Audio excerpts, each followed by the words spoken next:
Anantharaman P Namboothiri എന്ന അനന്തു. ക്ഷേത്രപൂജാരിയായിരുന്ന അച്ഛനുരുവിട്ടിരുന്ന മന്ത്രങ്ങളോ ചെയ്തിരുന്ന പൂജാവിധികളോ ഒന്നും തന്നെ അവൻ്റെ മനസ്സിലുണ്ടായിരുന്നില്ല. അവൻ്റെ മനസ്സ് നിറയെ സിനിമയായിരുന്നു. മുറിയിലൊട്ടിച്ചിരിക്കുന്ന ചിത്രങ്ങളിലെ നടന്മാരായിരുന്നു അവൻ്റെ ഹീറോസ്. എന്നെങ്കിലും ഒരിക്കൽ ഇവരെ പോലെ എല്ലാവരും അറിയപ്പെടുന്ന പ്രശസ്തനായൊരു നടനാവണമെന്ന് അവൻ ആഗ്രഹിച്ചിരുന്നു.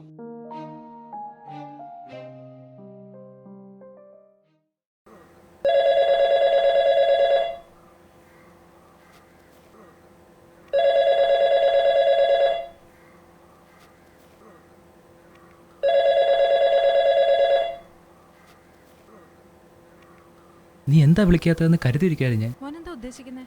അയച്ച മെസ്സേജൊക്കെ ഞാൻ കണ്ടായിരുന്നു കേട്ടോ. ഓ, ഉദ്ദേശമൊന്നുമില്ല, അതിൽ പറഞ്ഞിരിക്കുന്ന പോലെ തന്നെ.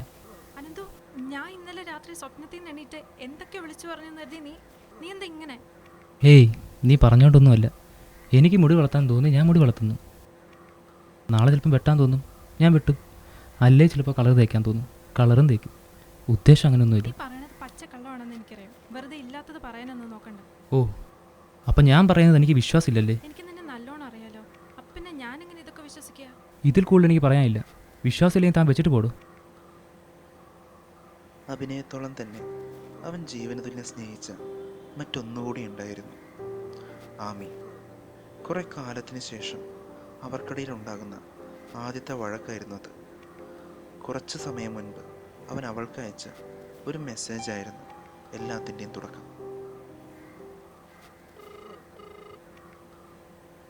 എന്താടോ ചുമ്മാ ഇങ്ങനെ? ദേഷ്യമാണോ?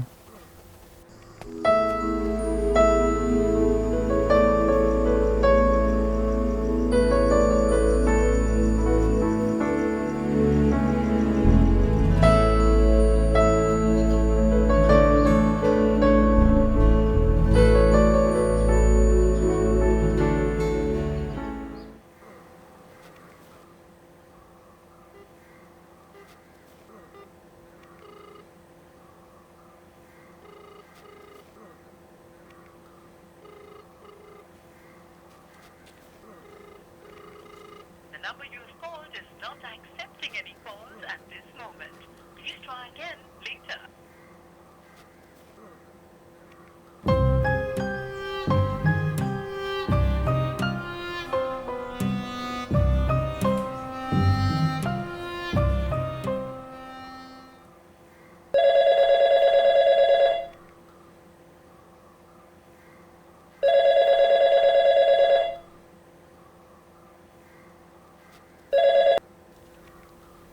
ആ മനു, പറടാ.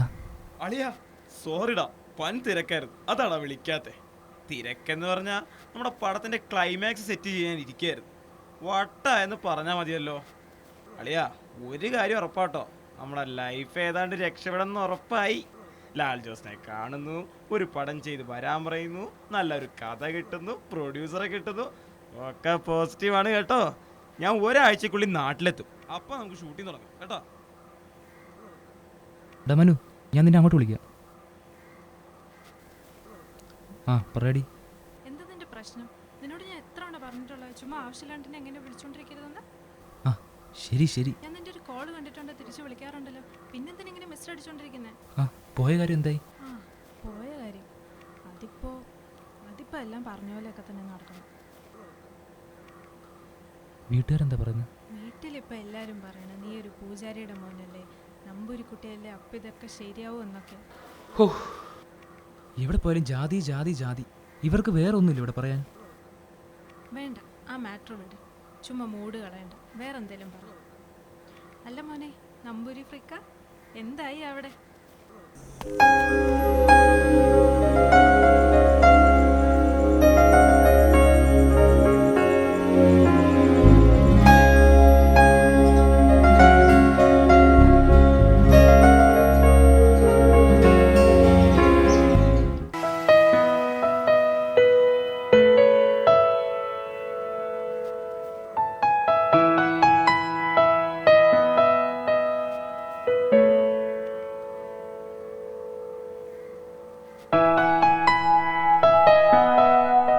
മനു, മനു.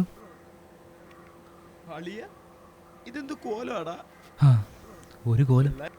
പിള്ളേര് പറയുന്നുണ്ടായിരുന്നു, പക്ഷെ ഇത്രയും ഞാൻ പ്രതീക്ഷിച്ചില്ല കേട്ടോ. അതെന്തെങ്കിലും ആവട്ടെ അളിയ, ലാൽ ജോസിന്റെ പടം 2 ആഴ്ചക്കുള്ളിൽ ഇവിടെ ഷൂട്ട് തുടങ്ങുമെന്നാണ് കേട്ടത്. ഇവിടെ പടം പുള്ളിയെ കാണിച്ചാലേ നമുക്കൊരു രക്ഷയുള്ളൂ, അടുത്ത ചാൻസ് ഉള്ളൂ. അപ്പോൾ ഷൂട്ട് എങ്ങനെയാണെന്ന് വെച്ചാൽ 4 ദിവസം ഷൂട്ടാണ്. ബാക്കിയുള്ള പ്രൊഡക്ഷനും ഡബിങ്ങും ഒക്കെ അതൊക്കെ ഞാൻ നോക്കിക്കോളാം. ഷൂട്ടിംഗ് നാളെ തന്നെ തുടങ്ങണം. നിൻ്റെ ഈ മുടിയൊന്നും വേണ്ട, നീ ഓടിപ്പോയി മുടി വെട്ടിയിട്ട് തന്നെ. മനു, മുടി വെട്ടണോടാ? എടാ വെട്ടണം, നിനക്കറിയാലോ. മുടി വെട്ടാൻ എനിക്ക് പറ്റില്ലടാ. അളിയ, നീ എന്തേ പറയണേ? നമ്മൾ എന്താ ചെയ്യണേന്ന് നിനക്കറിയാലോ. വൈക്കം മുഹമ്മദ് ബഷീറിൻ്റെ ഡോക്യുമെൻ്ററി നമ്മൾ ചെയ്യണം. അപ്പോൾ ബഷീറിന് എവിടെ നടാ മുടി? നീയാണല്ലോ ബഷീറിൻ്റെ റോൾ ചെയ്യണേ, അത് നിനക്കറിയാലോ. നീ ഇങ്ങനെ കളിക്കാതെ പോയി മുടി വെട്ടിയടാ. ഇല്ലടാ, മുടി വെട്ടാൻ എന്നെക്കൊണ്ട് പറ്റില്ല. ഇനി മുടി വെട്ടിയാലേ ഈ പടത്തിൽ അഭിനയിക്കാൻ പറ്റൂല്ലെങ്കിൽ ആ പടം എനിക്ക് വേണ്ടടാ. ഡാ, നീ എന്തേ പറയണേ? നിനക്കെന്താ പ്രാന്തായ? എടാ, സിനിമ എന്ന് പറഞ്ഞ് നടക്കണ പിള്ളേരല്ലടാ നമ്മൾ. നിന്റെ ആഗ്രഹം എന്താണ്? ഒരു നടനാവണമെന്നല്ലേ? അതുപോലെ എനിക്കും ഉണ്ടോ ആഗ്രഹങ്ങൾ. ഒരു സംവിധായകനാണെന്ന് എൻ്റെ ആഗ്രഹമാണ്. അങ്ങനെ നമുക്ക് 2 പേർക്കും രക്ഷപ്പെടാൻ ഒരു വഴി വന്നേക്കണേണ്. ഈ സ്ക്രിപ്റ്റ് എഴുതാൻ തുടങ്ങിയപ്പോൾ തൊട്ട് ഞാൻ പറയുകയാണ്, നീ ആയിട്ട് ഇങ്ങോട്ട് പറഞ്ഞത് നിനക്ക് അഭിനയിക്കണമെന്ന്. ഞാൻ ആവശ്യപ്പെട്ടതല്ല. അപ്പോൾ ഇതെൻ്റെ സ്വപ്നമാണ്, നിനക്ക് മനസ്സിലാവണില്ലടാ. അറിയാ, ഒരു 4 ദിവസത്തെ കാര്യമല്ലടാ, നീ അത്ര മാത്രം ഓർത്താൽ മതി. ഞാൻ ഈ പറയുന്ന കേട്ട് നിനക്ക് വിഷമം തോന്നരുത്. നീ എന്തൊക്കെ പറഞ്ഞാലും എനിക്ക് മുടി വെട്ടാൻ പറ്റില്ലടാ.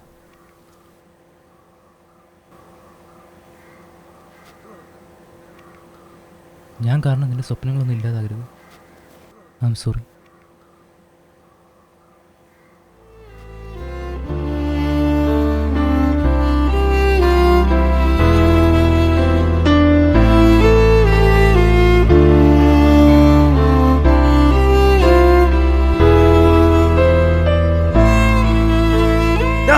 അനന്തു, നീ ഒരു കാര്യം ഓർത്തു, ഞങ്ങളുടെ സ്വപ്നങ്ങളാണ് ഇല്ലാണ്ടാവണേ.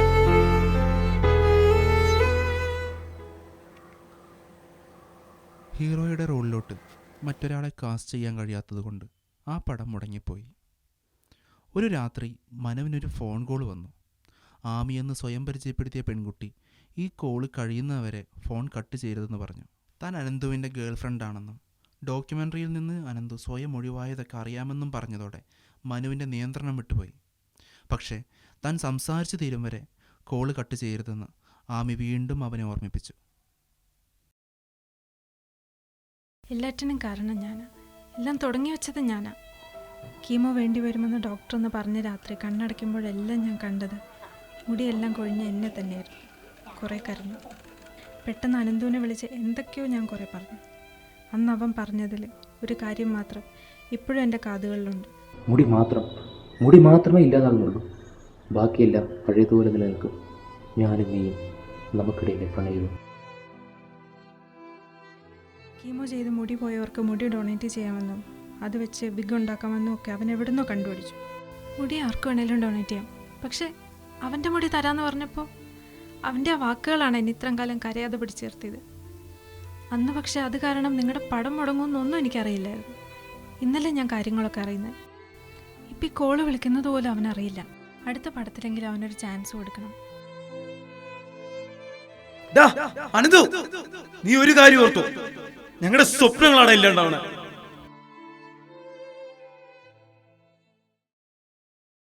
മുടങ്ങിപ്പോയ ഡോക്യുമെൻ്ററി ഇന്ന് വീണ്ടും തുടങ്ങുകയാണ്.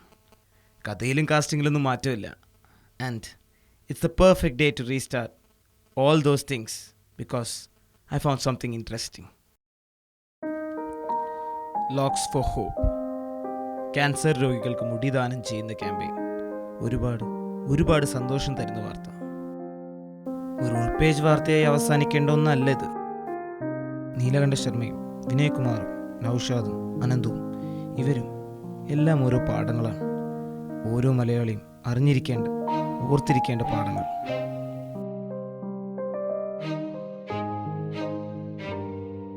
And this is called inspiration.